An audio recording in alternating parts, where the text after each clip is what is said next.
Good morning, everyone. Today is Friday, October 31, and it is time again for some updates in relation to the relief efforts following Hurricane Melissa. As always, the government is continuing to work really hard to get supplies to those who have been affected. As we all know, the western side of the island was severely affected.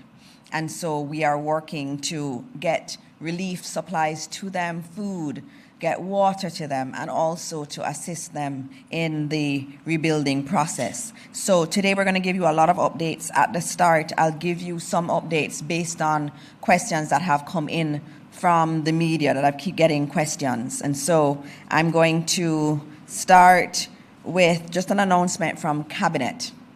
Yesterday in Cabinet, several subcommittees were established. This is going to be the priority of the government, and we have to have all cabinet ministers with all hands on deck to treat with this. We have never had a Category 5 hurricane in our country. The devastation on the West is unimaginable. And so after Cabinet met yesterday, several committees are now working.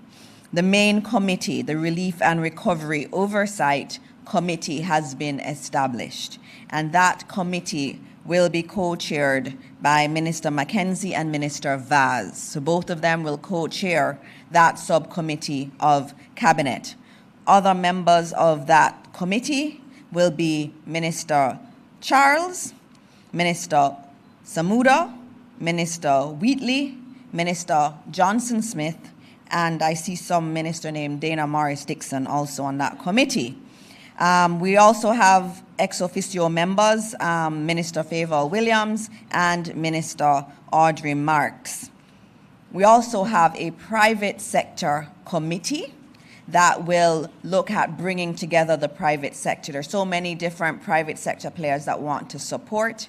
And so in terms of coordinating with what government is doing, we have a new committee that has been established, and that will be co-chaired by two very important individuals, right? And I'll give you more of the context of that committee. So that committee is going to start working from this evening, and it will be co-chaired by Keith Duncan and Minister Audrey Marks. So both of them will be co-chairing that committee, and we know the goodwill is there from the private sector, and so today at 4 p.m. they have their first meeting, and we're very happy to see that having started already. We also recognize that we're going to need to be mobilizing the church. The church is going to have to help us quite a bit. And so Minister Grange has been tasked with that job. We also know there are many individuals who are not hearing from their families because of the communication break.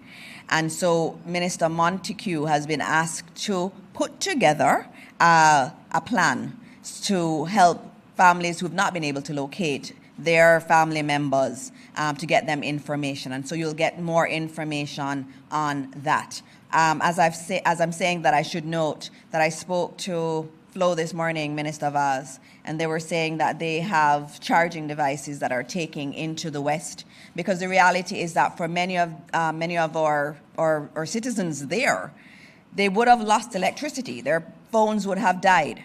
They have no way to charge it. And so Flo has indicated that they're going in with charging devices so that people can charge their phones and they can get some signal. We're also working today to get into at least the police stations, getting them Starlink as best as possible, and also getting them some fuel too, so that we can, and generators, so that communities and members of the community can go to the police station. So that is being worked through. So between today and tomorrow, we'll have that mobilized, and Minister Montague is going to be the one leading on that.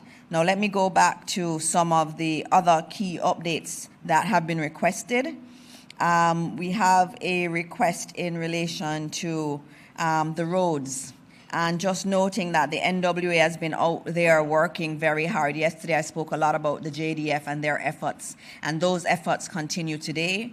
The NWA has also been working really hard, and Minister Morgan has noted this morning that Westmoreland, the road to Westmoreland from Hanover is now clear. So if you're going into Westmoreland through Hanover, it's clear. They've also noted that the NWA is working to find a path, a road, to build it if they have to, or to clear a path from from Westmoreland to Black River. They're working on that now, and they're hoping by Sunday night that will be in place. The other question I've had is in relation to the catastrophe bond, and I just need to give you some updates on that. Let me just get the update for you. The catastrophe bond and the other insurance policies that we have as a country, which are an important part of our resilience framework, those have been triggered. All right, so they've been triggered. Over the next few weeks, we'll get more details into what the payout is and all of that, but they have been triggered, and as the info comes, you will get it.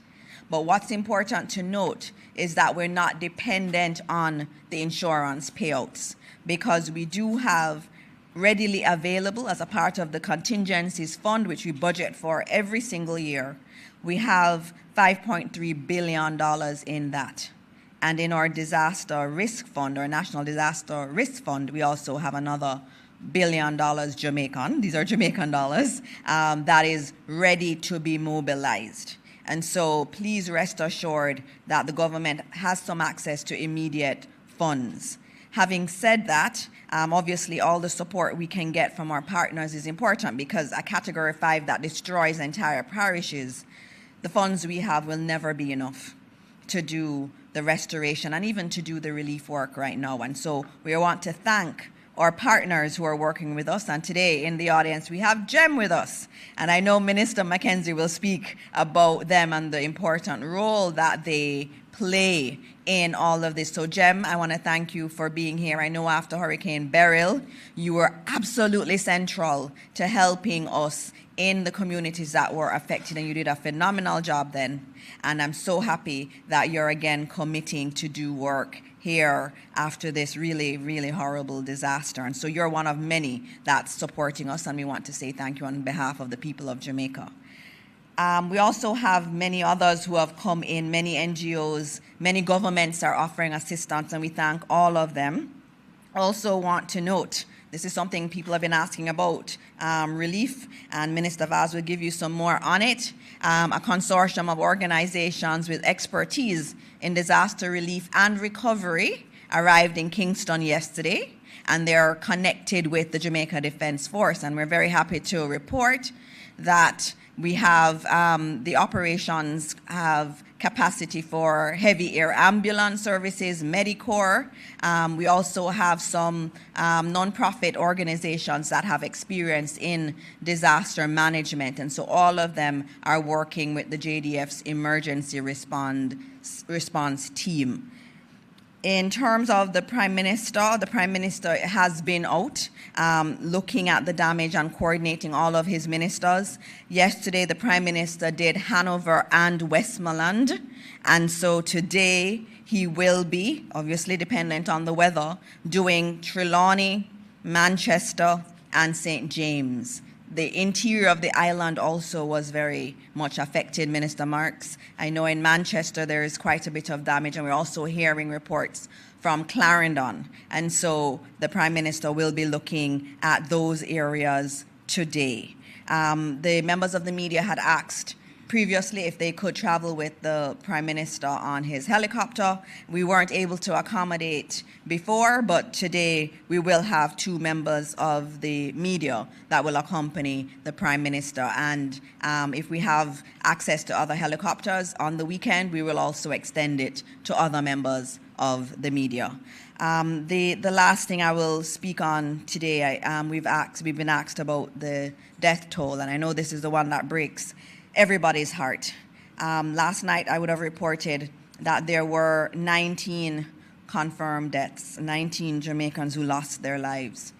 And this morning, I've confirmed that that number has not changed.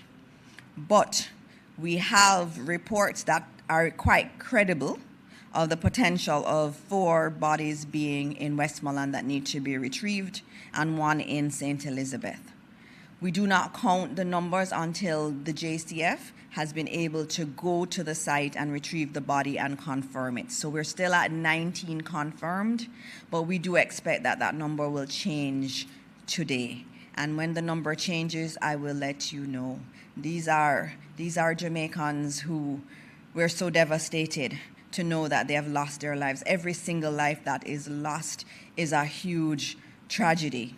And so I know that these numbers are distressing, but know that we're doing our best to retrieve the bodies and provide support to those families that need it. In the press conference today, you're going to hear about other relief efforts that we are doing, and we have to work quickly because we want to also save lives. That's also a part of what we are doing here and in terms of the relief efforts. And so that is the death toll, and I ask for everybody to just pray for those who are in these affected areas. Pray for those families who've lost their loved ones. It is never easy to lose a loved one, but to lose a loved one and also to be in this state where all around you is devastation is even harder.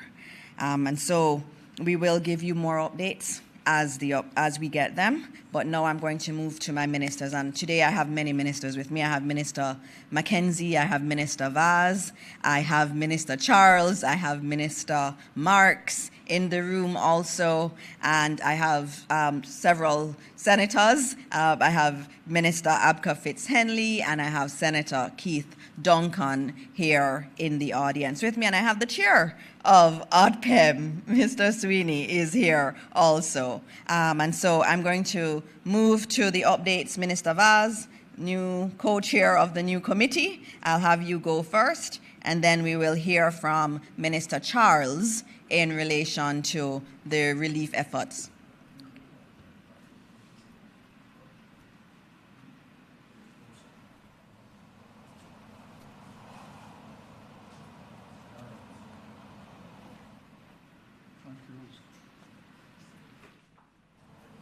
Morning to everyone. Let me first of all indicate that I am honored and privileged to be asked to co-chair this committee with my colleague Desmond McKenzie. I don't know what we did to deserve this, but we have to work hard and to make it happen, along with my colleague ministers on the Relief and Recovery Committee charged on behalf of the government to coordinate this awesome task, and to say that I will give it my all. So let's start today with Petrojam. And Petrojam loading facilities, as I indicated, sustained no major damage, and integrity assessments confirmed they are safe. Loading of tankers for island-wide delivery began at 6 a.m. today, ensuring that fuel distribution continues uninterrupted.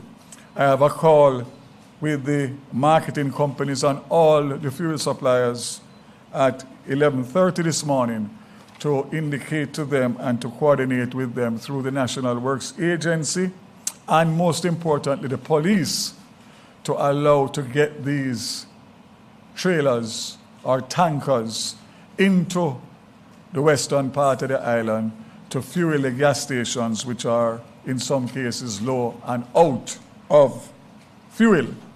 That will also go for alternative sources of fuel and LPG and whatever is required to keep the operations and the citizenry of these areas going. So I'm hoping that based on the roads being cleared or somewhat cleared, we'll be able to get fuel in, and of course the police will be asked to escort to get them in a timely manner as a matter of urgency. Flow and Digicel, as we know, they sustained major damage to their infrastructure, and we are looking at about Flow, 40% of its network is active. That's mostly in the corporate area, St. Thomas, Trelawney, and St. Andrew. And initial recovery is focused on urban centers outside the storm's direct impact zone, with phased restoration in less impacted areas. Mobile connectivity is currently 22%. 100,000 customers are utilizing Flow emergency services, with Starlink in areas where both networks are down. 31% of Digicel's mobile customers is online, with 24% of their sites running on generators. There was 69% of its fixed business customers, and half of the home internet users are now connected, with service gradually increases as commercial power returns. Both providers have flown in additional technical teams and equipment and are prioritizing repair of the towers, fiber routes, and critical communication, especially in Montego Bay, St. Elizabeth, and Hanover. The crews are working hard to restore connectivity island-wide, and obviously we thank them for their commitment. The airports, which is where everything starts. Nothing can happen unless we have those airports open. I'm happy to say again that Norman Manley International Airport accepted 13 cargo relief flights yesterday, and that does not include what relief came in on commercial airlines and also private airlines, which there were many. I'm happy to say that both commercial and relief operations continue at Norman Manley International Airport, and we are expecting in excess of 20 cargo flights coming in today. So I want to pause to say that the issue of the relief and the support that we have gotten is overwhelming, and we thank our partners all across the world, governments and charitable organizations, NGOs. But that's the easy part. The hard part is the logistics of getting this relief into these areas in the shortest possible time, which we are now pretty much out of time in terms of the desperation among the citizenry. Happy to announce that there are several helicopters on the way.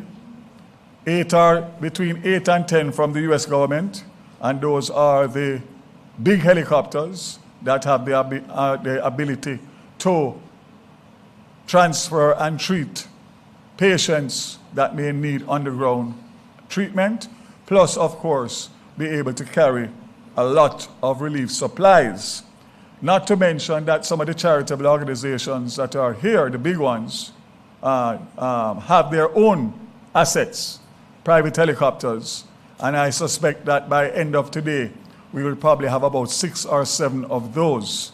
What we will do with that is to coordinate between the JDF, who will be overall in charge of the flight operations of those helicopters, and of course, the non-government organizations who are anxious to get out there, and of course, the government's response through Ministry of Labor and Social Security and other arms of government to make sure that we have a smooth logistics trying to get into as many communities as possible at the same time or in succession. So I would say to all of those persons who are still out there waiting and looking up in the sky, that you will start to see movements today, and you're going to hear a lot of activity, and I'm sure that that will make you feel better once you see it, because you probably are feeling that you are forgotten. You are not forgotten, and you will never be forgotten. So Montego Bay Airport had a lot more damage as it got St. James, got close to a direct hit, and I'm pleased to say that we are we are taking flights, relief flights in Montego Bay now for 2 days, and finally and thankfully 7 o'clock tomorrow morning MBJ will open for commercial passengers. What does that do? That allows us to get out all of the persons, the tourists especially, who are here and need to get out, and also more access for commercial and relief supplies, persons who want to come back in to help and persons who want to go out. We will be operating out of 3 airports for relief and commercial flights. the 3 international airports, Ian Fleming International Airport, Montego Bay tomorrow, and of course, Norman Manley, which was back up and running. So, I also want to say that Starlink headquarters is on the way here now, and there is quite a number of Starlink offers from charitable organizations within the US, and of course, we look forward to meeting with them to see what they can do for us in terms of getting the police stations and all the essential services up and running. On top of which, the Universal Service Fund has over 120 community Wi-Fis across Jamaica. We're going to use Starlink to get them back up so persons in communities that have been affected can get service, free service, to be able to communicate with their loved ones and, of course, throughout the challenging time of the recovery effort. Happy to say that Minister Dixon mentioned it about international companies with disaster logistics experience. Well, we are thankful that we have 2 offers locally that I want to specially mention.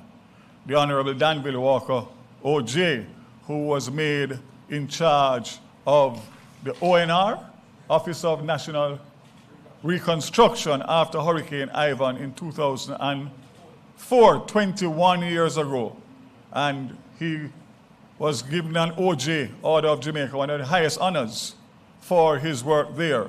And he is going to come on stream full-time for the Cabinet Subcommittee to be able to liaison between the government apparatus and, of course, our private sector partners, etc.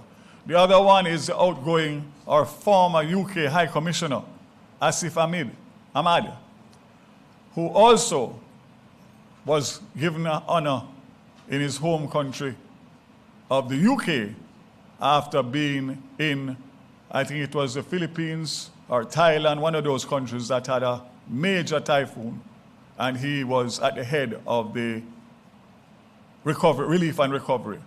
He's now based in UK after leaving Jamaica's shores, but he has assured us that he will be here next week to assist us in whichever way. I want to thank both of them, and we look forward to the expertise. But I want to go one step further. This government and this committee will never ever say that we know everything. As a matter of fact, in most cases we know, for me in particular, I have no expertise in this other than a little common sense, which is not very common. However, I can say that we will not feel that we are so important and so powerful because of our ministerial position, our member of parliament, our cabinet. We will seek and put together the finest team of local and international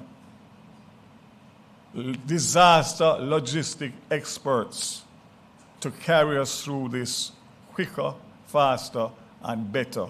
So I want to reassure the country that under the leadership of this committee, co-chaired by Minister McKenzie and myself, we are open to all and every advice, all and every resource, all and every prayer, and whatever else comes with it.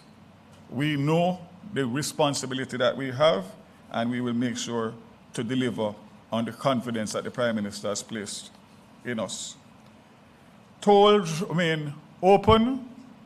Disturbing reports about extortion and charges on the toll, but more so the fact that there's a safety concern that I want to raise. Because the toll booths are open, Desmond, and the sticks are up, people are driving through them at in excess of the speed limit on the highway, which has caused accidents in the past and is going to cause more if it continues. I am pleading with every motorist that uses the east-west and north-south highway.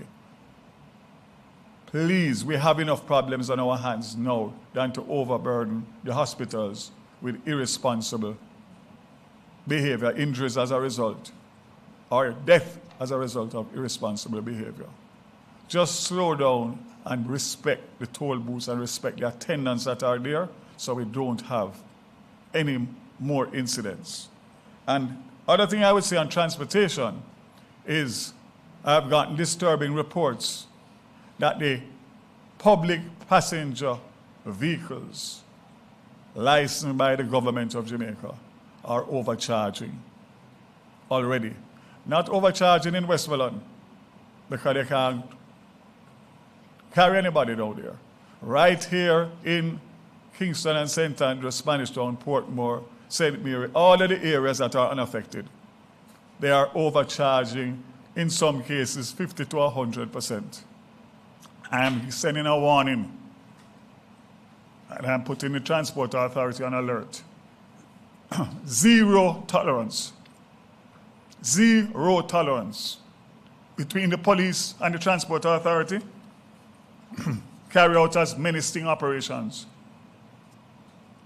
and seize as many. The more the merrier, because one thing we're not going to accept in this disaster is unconscionable behavior. So today JUTC ran out 168 regular JUTC buses, 21 premium, 3 rural express, and 7 disaster relief.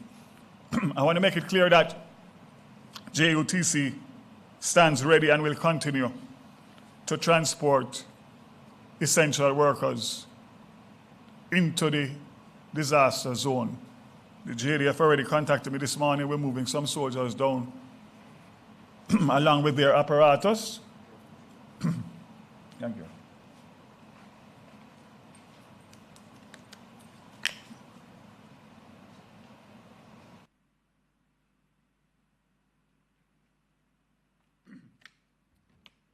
I think I may need a hydration drip daily between now and that time. So, ladies and gentlemen, I don't want to take up any more time. I know my other colleagues are here, but to say to you again that the move by the government to establish these committees is a move in the right and positive direction. JPS, finally. Importantly, better late than never, eh? Over the last 24 hours, this is an 8 a.m. response. And I had words with the president of JPS on coming here and told him that as of today, he's to revert back to the Beryl way of reporting. The communication that is coming out is not enough. Not enough to me, and it's not enough to those who are affected. So it's not only the amount of people who have been restored. It's how many more are to be restored and what is the projection for them to be restored.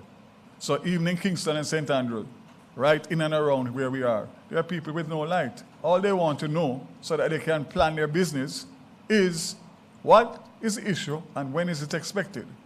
He told me that Kingston and St. Andrews, he's expecting the entire Kingston and St. Andrews to be back up by Sunday. I told him that's not good enough. He needs to publish, as they used to do on their social media and through their communication network, exactly where we are every day, which communities can expect, and when. So let me just give you a quick one, because this is so important. 27,000 customers in the parishes of Kingston, St. Andrews, St. Thomas, St. Catherine. Kingston and St. Andrews will be restored 90% by Sunday, November 2nd. St. Thomas, 90% restored by midnight Sunday. St. Catherine, 75% restored by midnight Sunday, November 2nd. So we still want to hear about St. Mary and Portland and the others. The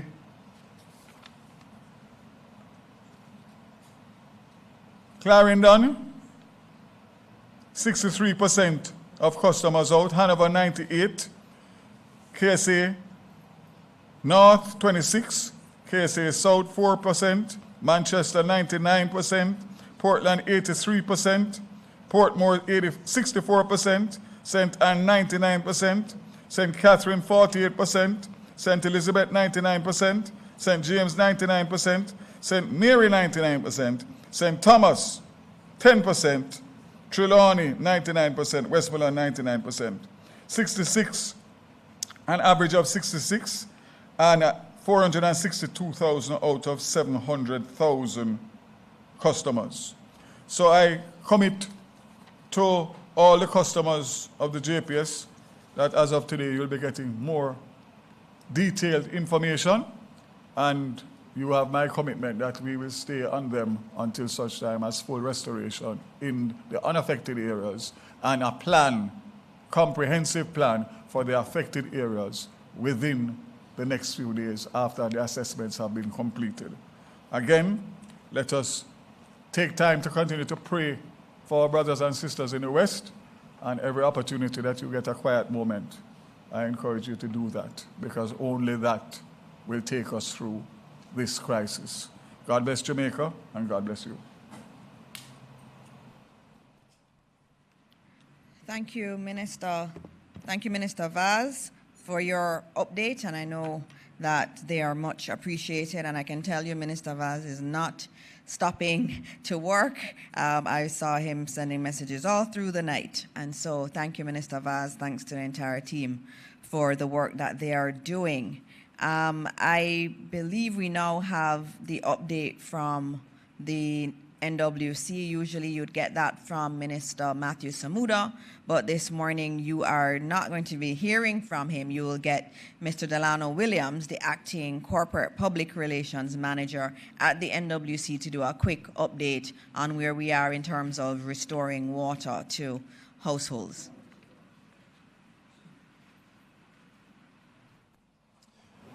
Good morning, everyone. Thank you, Minister Morrison. Morris Dixon, beg your pardon. I want to, again, just remind us of the tremendous task that we have, but more so also just a tremendous responsibility as collective Jamaicans in our response at this time. The National Water Commission has basically mobilized our entire field teams to respond to the catastrophic impact that is now basically materializing across the island, substantially the western side of the island. Our teams can report that for Hanover, except for our logwood system and those that are coming back online over the last 24 hours, we have a total shutdown. So too for Westmoreland, so too for, well, we're about 90% for St. Elizabeth, and St. James also has a significant number of systems that are impacted. Where we are as well in terms of major systems, our facility at the Great River, there is a bridge which the pipeline crosses, and that entire 32-inch pipeline for about 200 feet of pipeline was entirely washed away. So as we speak, there is an emergency response where our contractor is now reinstalling that pipeline in order to facilitate water supply distribution into St. James, sections of Hanover, substantially. We want to make the point that it is going to be a phased response, and while the major town centers are running in most parishes, we are seeing that the road access, the level of debris, trees falling, are going to cause challenges in order for us to fully access the more rural locations. Some of them are down for what we call turbidity, which is where the river becomes too muddy or too full with debris to safely treat and distribute water. There are also other locations where the power is out and it will take some time, as per the JPSCO's own work schedule, for us to be able to restart operations. We, at this point, have about 382 systems that are offline. As I said, and that's we have a total of over 600 systems, near 700 systems that we operate from. So practically half of those. The major town centers are on the eastern side, Kingston and St. Andrew, St. Catherine. Those we expect should be back near to some normalcy by the weekend. The Constant Spring network, we're seeing some amount of disruption temporarily. We expect those to be normalized once we have full power restoration. The Mona network is operating. But what I want to leave with us is that we are, in fact, mobilizing generators to the key sites, Martha Brae, the Logwood system coming east into St. Anne, our Bogue system going all the way out to Portland. Similarly, in the Black River area, Westmoreland area, we're targeting the placement of the generators to ensure the continuity of water supply. As access becomes available, we will move water trucks, water filling stations into those, and our contractors, plus our own fleet at the NWC, has been already mobilized and put on notice so they can get to the sites as quickly as possible. We maintain our communications through our WhatsApp channel. Our contact center is also available for persons who want to make reports or make queries on their restoration times.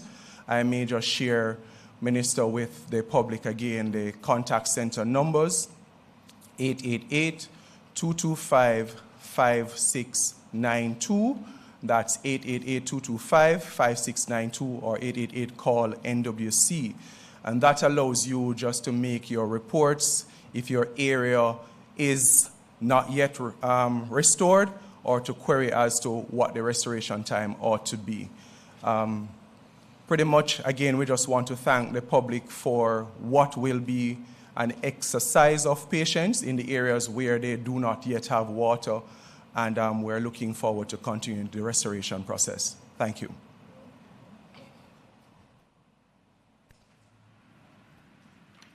All right, thank you very much for that update. I do not see Minister McKenzie, and so I'm going to ask Senator Keith Duncan, the new co-chair of our committee established with the private sector, to support the government efforts across the country. So, Senator Duncan, you've never been here to one of these. Again, welcome.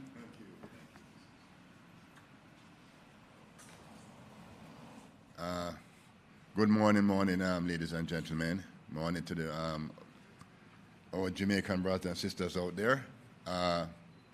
Jamaica has really faced a catastrophe. There are hundreds and thousands of our brothers and sisters out there that are suffering. And I was happy when the Prime Minister asked me to co-chair, happy to support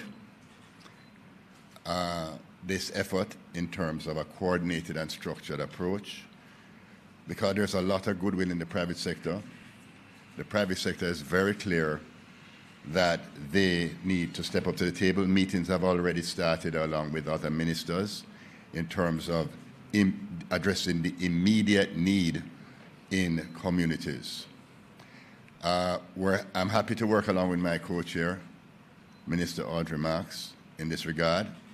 What is more important that it is a public-private NGO aid agencies, a coordinated, structured approach that is data-driven, that ranks vulnerable communities, that ensures that we're getting to the areas of greatest need, that ensures that there's a delivery mechanism in place to get there in a timely manner, that ensures that it is a coordinated mechanism that works across OPM, who has the responsibility, the legal responsibility to execute, along with the Ministry of Labour and Social Security, along with the private sector group that will come together to ensure that that coordinated mechanism is effective, it is working seamlessly, and it is getting to the beneficiaries who are in great need as we speak. So we are looking forward to working together around this in the spirit of partnership, and ensuring that this mechanism works as effectively as possible. And therefore, we're meeting as private sector heads. I myself, being a former head of the private sector organization of Jamaica, we'll be meeting with the private sector heads from the Jamaica Manufacturers and Exporters Association this afternoon, along with, that is Catherine Silveira, the head of the PSOJ, Mr. Mitra Siaga, along with Mr. Emil Leiber from the Jamaica Chamber of Commerce, and we'll be looking to pull in business associations across the island into the effort in the different chambers of commerces, like in Westmoreland, St. Elizabeth, and all these areas, all this business community. What we're trying to do is coalesce and pull together the resources that the private sector want to be able to donate, but they want to see it being done in a structured way to ensure that these resources are harnessed and they are needs-based, and they're going to the most vulnerable in our population as we start this relief effort.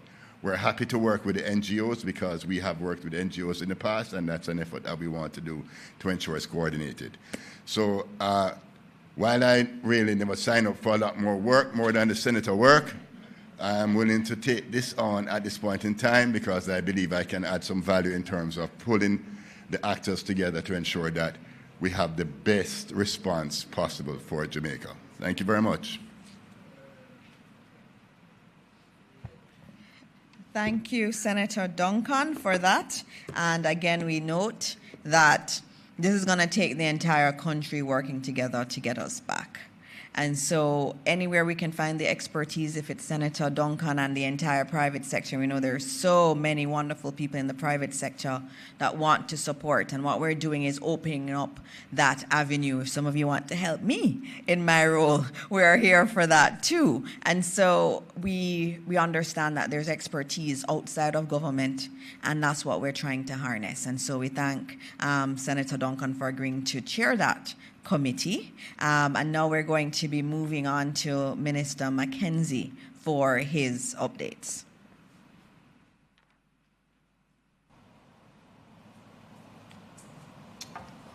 Thank you, Minister Dixon. Colleagues, ladies and gentlemen, good morning. I'd like to start off by giving an update on the situation around the island as it relates to the question of road access, and to give an update on the status of municipalities, the structure of the municipal corporations across the country. First of all, the road access in terms of transportation, efforts are being made. I just came off the phone with Minister Morgan about allowing free access to many of the major roadways across the country. The travel from Kingston to Lucia and over is accessible via the Class A road following the movements of emergency supplies and personnel. The main southern route from Santa Cruz to Black River has been cleared, and access for vehicular traffic is also available through Allen Bamboo, the main road. It has been reopened to single-lane traffic following a significant effort by the National Works Agency and the Jamaica Defense Force and the other teams to make the road accessible. The minister advised me that efforts are being made as we speak to ensure that we can access Westmoreland going through Black River, and that work is being done because tomorrow we want to take a team into White House in Westmoreland to start to provide some relief supplies. The health sector continues to hold up under the stress. The Noel Holmes Hospital in Hanover has been impacted, and 18 patients were successfully transferred or relocated to Cornwall Regional. And all the efforts under the Ministry of Health is being coordinated to ensure that our health services are standing up. And I want to use the opportunity, Minister Morris Dixon, to commend the medical team, especially those in the parishes that have been severely affected, who have been working around the clock, and to say how grateful we are as a country for their commitment in saving lives and to ensure that our medical services are standing up. The municipal corporations have been doing their fair share of work, and over the last couple of days, community roads, municipal roads, over 500 of those roads have been cleared, and there are free access in many communities. I must stress the point that in the parishes that are severely impacted, work is being done, but the challenge there are extreme, and a lot more over the next couple of days will be done, because the committees that have been meeting to look at the way how to tackle some of the problems there in many of the communities that have been affected.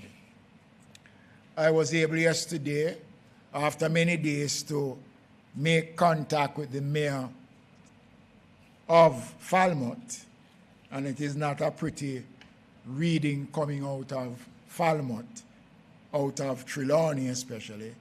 The municipal building has been destroyed, the infirmary destroyed, the roads and works department destroyed, the courthouse destroyed, the Falmouth market badly damaged, the poor relief office badly damaged, the disaster office badly damaged, the fire station badly damaged. Both markets in Falmouth has been severely impacted, and the drop-in center, which was used to house persons during the hurricane, has been flooded out and is not fit for purpose as I speak at this time.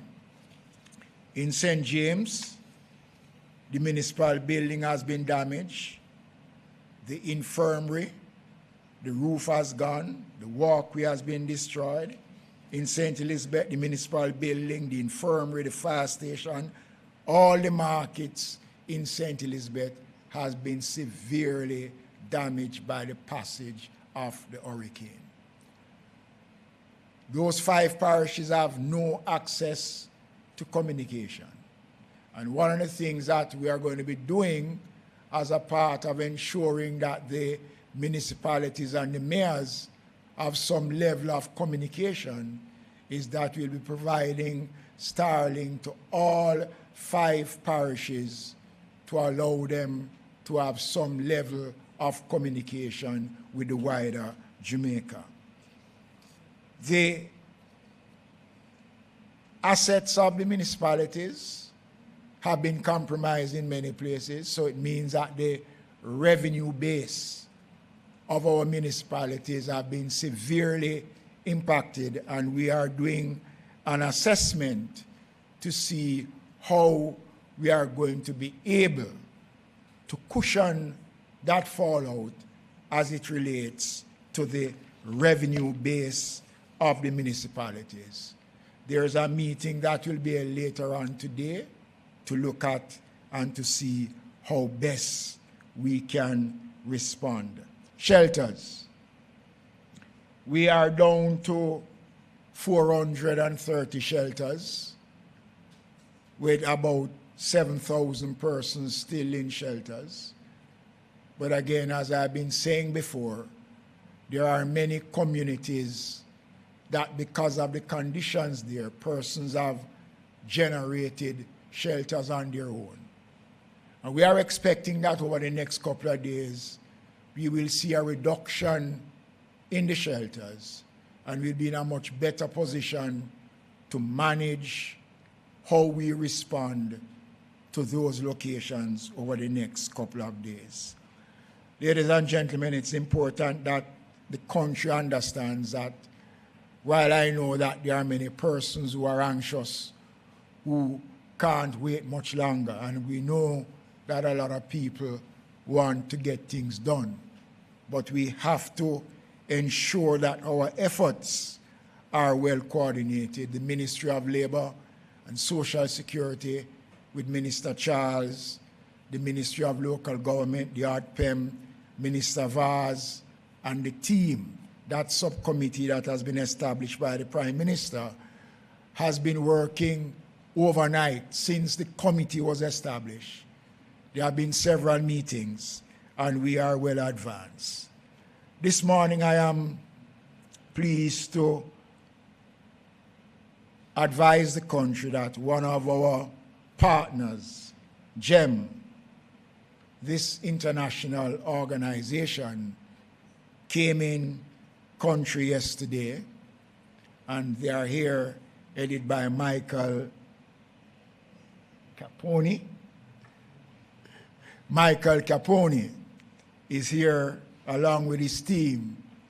And later on today, one of the first signs of their commitment in working with the government and people of Jamaica is a visit to the transitional center in Kingston, where the homeless population is, where they will be providing care package to the homeless population.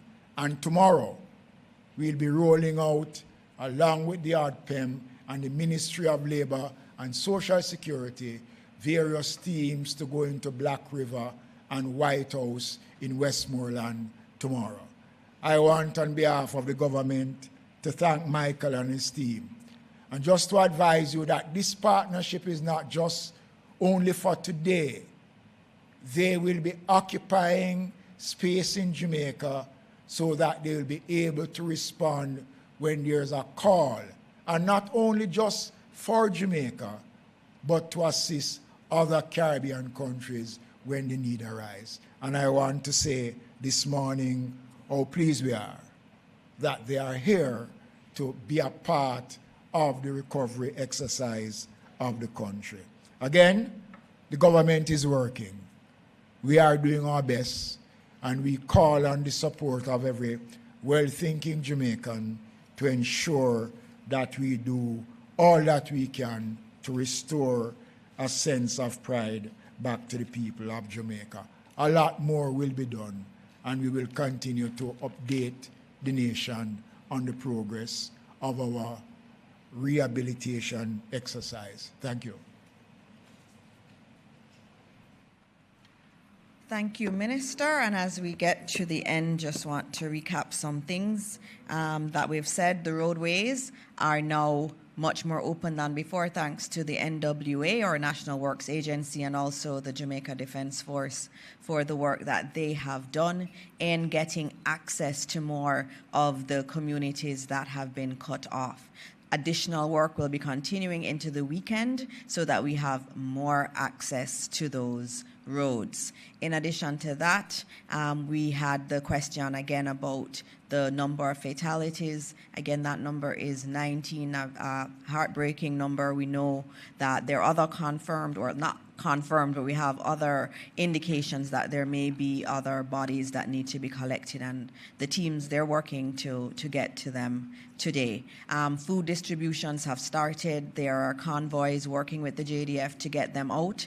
As you heard, we now have other equipment that has come in. More helicopters have come in, and those are going to be used to drop food to those who need it. Right as we speak, Minister Vaz had to leave to go to the airport to help with the clearing of some of those new helicopters that are coming into the country. We need all hands on deck. The entire cabinet has been mobilized to do everything that is possible to get relief to those who need it. We thank all our private sector partners, all of our NGOs, GEM, for being here today. Thank you, as always, for your support. All the countries around the world who have supported us so beautifully, we thank you so much for all of that support that you have given, and we will continue to get food and water to those that need it, and obviously it is very critical that we do that as quickly as possible. I'm going to take some questions. I know I have one. Minister McKenzie, you can just join me here because we're going to take all these questions that may come, and I don't think there should be too many, but we'll see. I have a question online. Let me get to it. Where it said, it's commendable that the government has this cabinet subcommittee that has been established. They want to know about localized committees, and I would love for you to talk about our mechanism that we already have in place at the parish level that will then feed into this cabinet subcommittee. Okay. At the level of a the committees, the parish disaster committees. Each parish carries a disaster committee which is chaired by the mayor and is made up of all the councillors and stakeholders in each parish.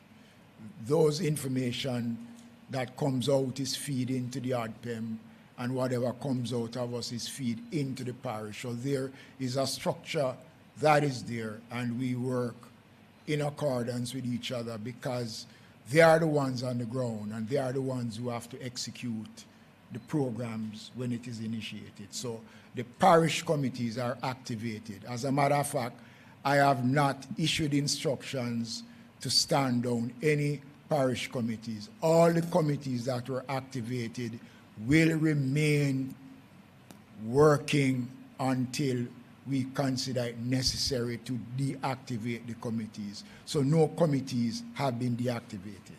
All right, thank you. And that question was from Emily Shields. Hi, Ms. Thank Mango. you, Minister Dixon. Good morning, everyone. We have 2 questions from TVJ. Jamila Maitland wants to know, 1, this is for Minister Dixon, by the way, will waivers be given to families sending or receiving food barrels or energy-related supplies like generators?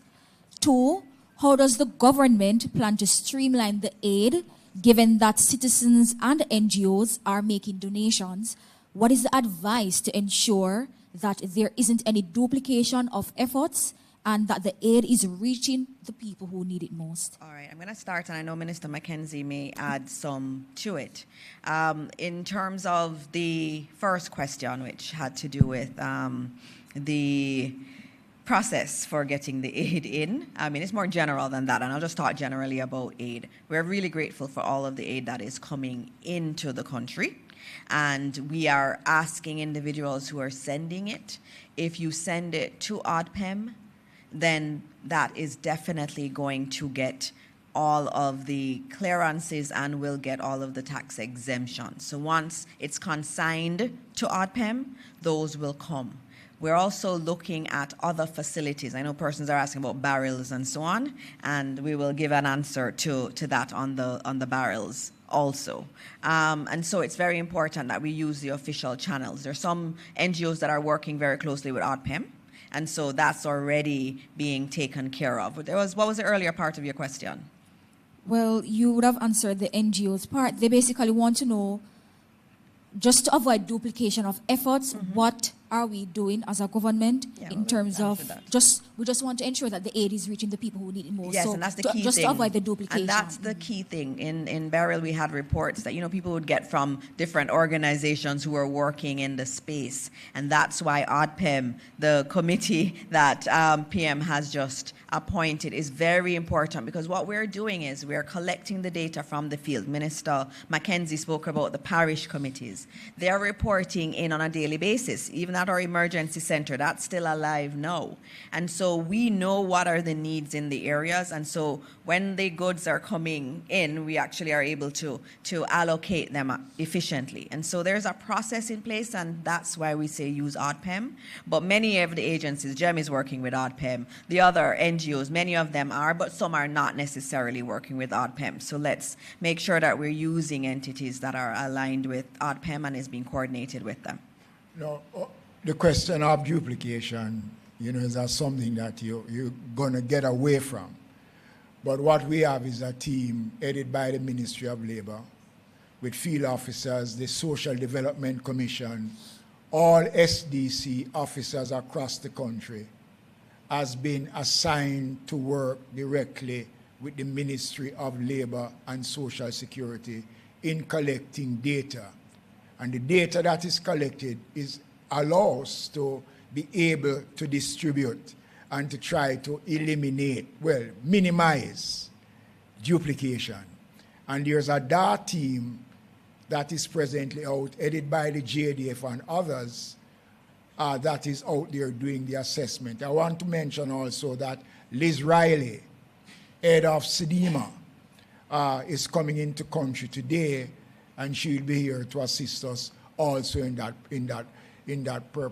process. But to answer that question, duplication is going to be difficult to cut out. and we will be using whatever methods we can.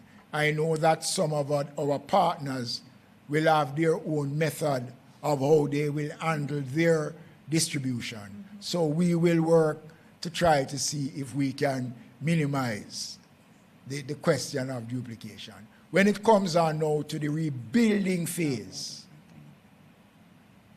no, that is a different thing.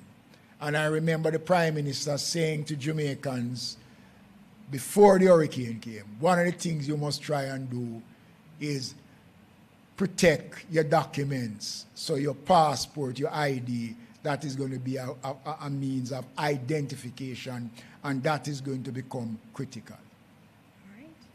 Morning, everyone. Mahiri Stewart, Nationwide News here. Question for the two ministers now. In terms of the amount of aid that we see coming into the country, as well as the amount of civilians across the country that are going into the western end to help, is there any fear that there may be, how do I say this, a problem in terms of traffic flow, in terms of too many persons going in at one time, and what's being done to manage the amount of persons going in so that the necessary things can get there in the necessary time? Well, let us put it this way. The government recognize that that is going to be possible, because a couple days ago, just trying to get into Island Bamboo, you had 4 lanes of traffic on a road that was only built for 2 lanes of traffic. So we understand that. The security forces have been briefed, and they are looking at the logistics around how this is going to operate. And over the next couple of days, you will see things that are rolling out that will speak to the steps that the government will be taking to ensure that we don't have a disaster on top of what exists now. So a proper system is being put in place by the security forces. And I'll just note, yesterday I had said, if you don't have to go into the areas, don't. And that's still the case. If you don't absolutely have to, we have a lot of convoys going in. Yesterday, our JDF teams were struggling because they were fighting with the traffic. In some areas, 4 lanes were created.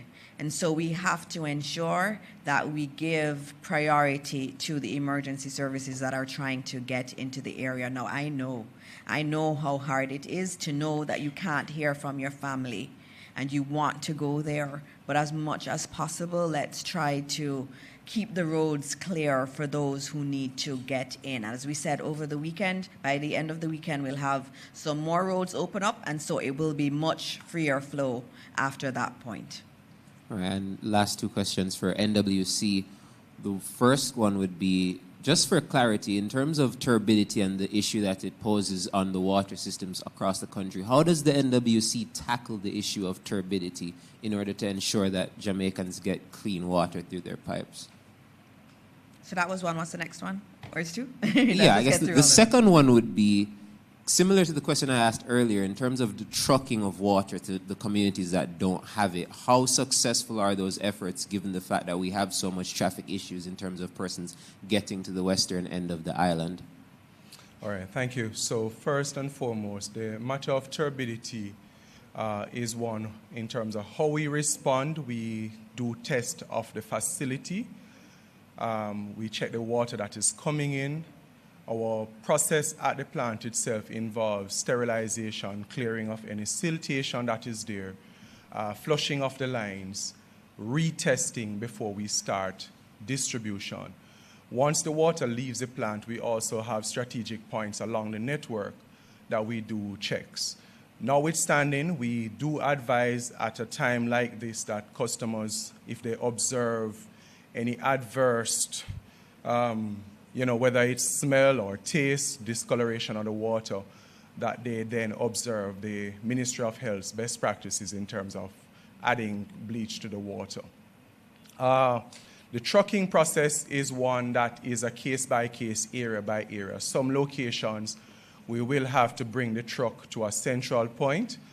We know for right now the challenge is the road access, and so we are working with the security forces in terms of navigating areas such as the outskirts of Montego Bay, where we have to move trucks to and from the loading bays.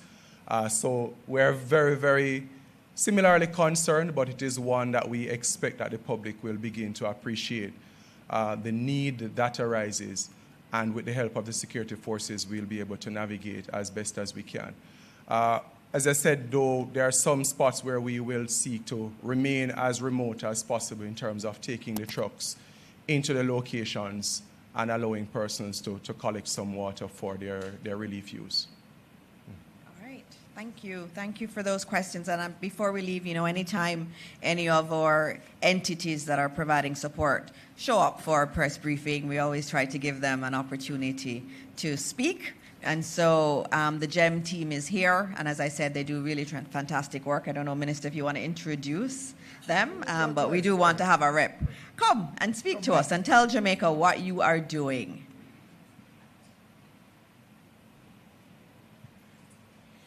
Thank you. All protocols observed. So we are a large international disaster agency that's operated in 74 countries now throughout the world, inside Gaza, in Ukraine, in war zones, in very complicated places. So we are extremely proud to be partnering with OPM and the government of Jamaica. We have a lot of experience in large-scale logistics. So in partnership with OPM now, we're working together in just amassing as much supplies as humanly possible from the whole world, including most United States and, especially South Florida, second largest diaspora region, New York City. So a lot of that stuff goes to different fire stations, different, everywhere around the United States. It gets funneled. It ends up at the GEM warehouse, a 60,000 square foot warehouse facility. We've had cargo planes come every single day. We'll keep that going.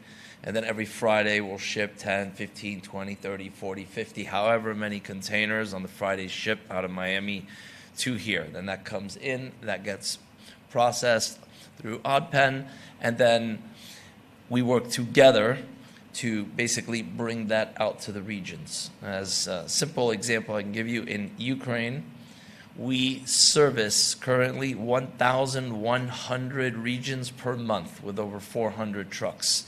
It takes a long time to get that system set up, but what you do is you set up one hub, one area, then you set up another hub in another area, you set up another hub in another area, and as soon as you have those community hubs, then you have a machine of basically aid flow that's continually going to all those hubs. So this is all under the direction of the government. We're just playing a role and part of it, and we're going to do our very best to assist as much as we can in this phase.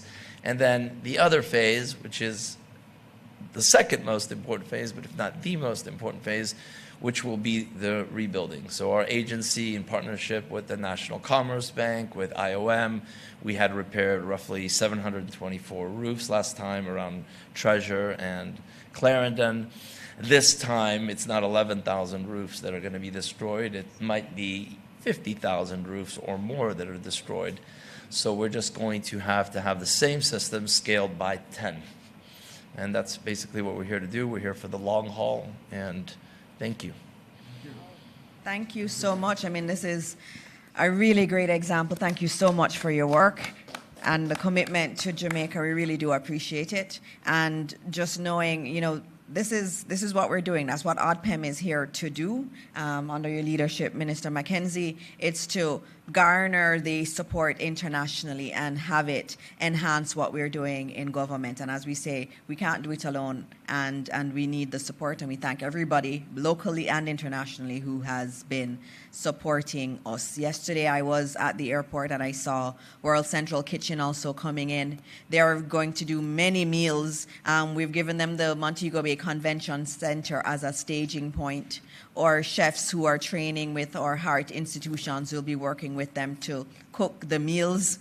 And so there's so much that is happening. Please know that we're not stopping the work, and there's so many people who have come in that are not stopping the work, and we are going to recover even stronger. And so as we end this press conference today, just want you to remember that there are many people who are hurting, and we ask you to say a prayer for them. And if you can volunteer, if you can help, please do so, but go through one of the more approved ways of volunteering, and CVSS is going to be sending out information throughout the weekend, and so please look out for those so that you can lend your assistance in a way that doesn't hinder the emergency work that is being done. And so as we close today's briefing, again, we ask for prayers, and we ask that God continue to bless Jamaica, land we love. Thank you. Thank you.